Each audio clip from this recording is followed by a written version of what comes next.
tentang masalah yang berkaitan dengan fenomena PBNU, masalah Wonogiri dan Jatim. Dalam hal ini saya menanggapi atas nama warga NU, bukan atas nama ketua PWI, karena saya juga orang NU. Ya, sebetulnya walaupun itu adalah hak daripada PBNU di dalam mengeluarkan surat apapun, tapi kelihatannya di situ ada problema, ada masalah yang harus diselesaikan dengan bijak ya, sehingga permasalahan ini tidak akan melembar kemana-mana dan ekses dampaknya jangan sampai mengurangi rasa kepercayaan warga NU terhadap pengurusnya. Sebab kalau seumpama warga NU sudah meninggalkan pengurusnya, ini adalah merupakan presiden buruk bagi NU. Artinya baru kali ini ada satu gesekan antara warga NU dengan pengurusnya, khususnya PBNU.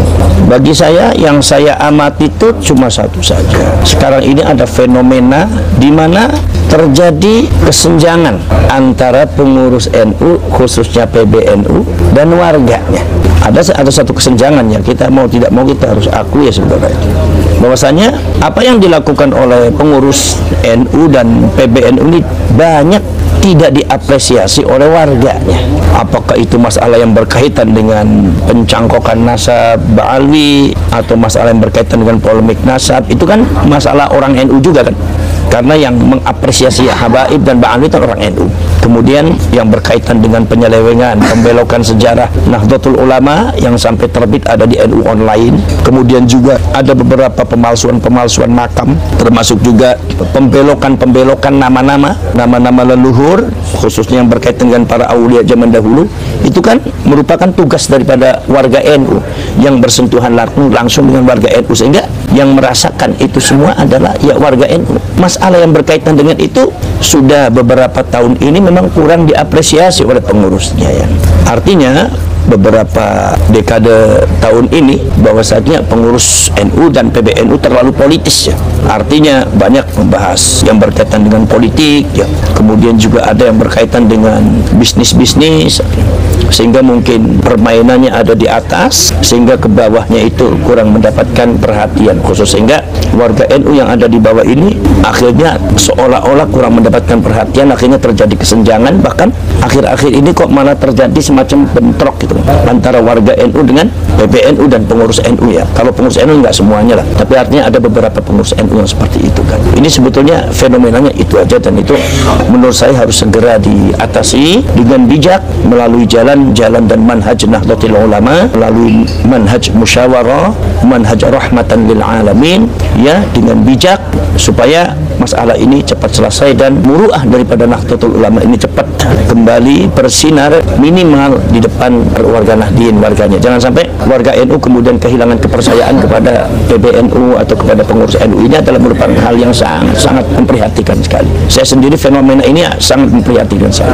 Kemudian nomor selanjutnya adalah ada beberapa nilai-nilai luhur Nahdlatul Ulama yang sebenarnya hakikatnya ini kurang mendapatkan perhatian oleh para pengurusnya PBNU. Contohnya masalah nilai kebangsaan. Sebetulnya masalah yang berkaitan dengan kebangsaan ini jangan cuma ada di seremonial, di acara-acara resmi, tapi juga harus diaplikasikan oleh para pengurus Nahdlatul Ulama dan dengan warganya untuk betul-betul membela bangsa, mengurusi bangsa, membentengi bangsa dengan jargonnya lal watan hubbul watan minal iman. Saya yakin Mbah Wahab Hasbullah itu ketika mengarang lagu Yalal Waton itu bukan cuma untuk membentuk paduan suara saja atau kur saja, sehingga kurnya itu bagus ya, di dalam kur ya. Ketika kur kita mengepalkan tangan semua kan. Tetapi di dalam prakteknya ketika bangsa ini ada yang membelokkan sejarahnya, kemudian juga harga diri bangsa ini kemudian ada yang mempecundangi, ada yang meremehkan, ada yang menginjak-injak, kemudian juga presidennya juga dijatuhkan harga dirinya, ada beberapa lambang negara juga sempat menjadi cemoohan orang-orang yang tidak benar. Kok kelihatannya nggak ada pergerakan, nggak ada pembelaan. Sebabnya apa? Sebab ada beberapa kasus, diantaranya adalah seperti pemalsuan makam yang ada di Wonosobo dan ada yang itu hampir semuanya rata-rata di situ sudah terbentuk pengurus NU, sudah ada Ansor, sudah ada Banser, sudah ada Fatayat, Muslimat, IPMI, PPNU sampai ranting. Tapi kok ya ada pemalsuan makam kok nggak dapat perhatian, dan itu kan jadi hal yang sifatnya aneh bin ajaib. Artinya yang seharusnya tidak terjadi, karena memang NU itu selalu mengumandangkan jargon yalal waton, hubbul waton minal iman, benteng daripada bangsa, garda daripada bangsa. Tapi kok ada hal semacam itu kok tuh nggak titen gitu kan. Nah, ketika NU itu nilai daripada kebangsaan, nilai daripada kesejahteraan, nilai daripada keahlus sunnah wal jamaahan dan akidah dan syariah. Sekarang saya telah meneliti dan membaca beberapa kitab-kitabnya Ba'alwi, di antaranya kitab Ghayatul Qasdi wal Murad fi Manaqibil Imam Al-Haddad, kemudian juga Tadhkiratul Nas, kemudian juga kitab Majmu' Kalami Abi Bakar bin Salid, yaitu yang dianggap Sahih Bugarsik itu. Kemudian juga ada beberapa kitab yang lainnya, sangat banyak sekali, itu di mana ajaran-ajaran mereka itu ternyata sangat bertentangan dengan Ahlus Sunnah wal Jamaah. Itu artinya berarti bertentangan dengan Nahdlatul Ulama, dan itu mereka doktrinkan di warga NU. Nah, ini penyelamatan ini sebetulnya adalah muncul harus dari pengurus NU, harus dari pengurus Ansor. Bentengnya adalah Bansar, dari Fatayat, dari Muslimat, semua bergerak, karena ini membahayakan akidah.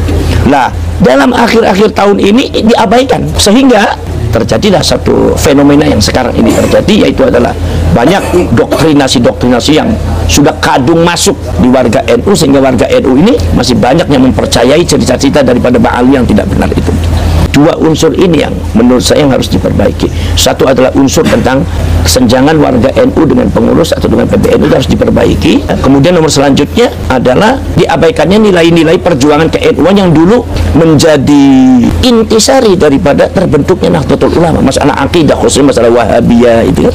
Bukan Wahabiyah saja, pokoknya akidah Ahlus Sunnah wal Jamaah, Madzhabul Arba'ah yang bertentangan, dan itu kita harus mampu melawannya, dan kita harus mampu membersihkan warga NU dari akidah yang sesat, apalagi syariat dan paham-paham doktrin yang tidak benar. Kemarin itu sudah ada seperti itu. Ketika terjadi masalah Ba'alwi, ternyata PBNU itu bukan mengapresiasi warga NU-nya, tapi justru melakukan tindakan-tindakan yang menurut saya kurang bijak dan kurang aspiratif terhadap warganya. Apalagi terjadi lagi kasus Wonogiri, itu menambah kesenjangan lagi itu. Kemudian juga yang terjadi di Jakarta Timur, ya, itu juga menambah kesenjangan lagi. Apalagi sebelumnya adalah tidak mengapresiasi hasil kajian ilmiah Kiai Imaduddin Al-Bantati, di mana beliau itu adalah termasuk kader terbaik daripada Nahdlatul Ulama. Jadi itu kesenjangan-kesenjangan itu harus segera diperbaiki, dan saya yakin mudah-mudahan kita semua harus bergerak, harus bersama, harus berani merubah. Kita harus memilih ulama dan kiai pimpinan PBNU yang bisa memperbaiki itu semua di muktamar nanti tahun 2027 juga. Kita mau tidak mau harus. Tapi kalau kita tidak memilih pemimpin yang tepat, maka kita akan melihat kehancuran daripada Nahdlatul Ulama. Maka dari itu alhamdulillah Allah sudah memunculkan PWI. Barangkali jangan-jangan, walaupun insya Allah mudah-mudahan kalau NU banyak yang melindungi lah. Maka dari itu kewajiban kita untuk bersama-sama bergerak. Bagaimana kita lihat nanti tahun 2027 ini bagaimana pergerakannya Nahdlatul Ulama ini. Mudah-mudahan terpilih seorang ulama yang memiliki 3 unsur seperti yang diingatkan oleh Syekh Abdul Qadir Al-Jalani. Satu adalah ilmul ulama, keilmuan ulamanya ada. Nomor 2 adalah siasatul muluk, pandai berpolitik juga. Politik di sini politik kebangsaan. Nomor selanjutnya adalah hikmatul hukam, kebijakan orang-orang pada bijak. Artinya bentuk rahmatan lil alamin di sini. Ya, kita berharap seperti itu aja.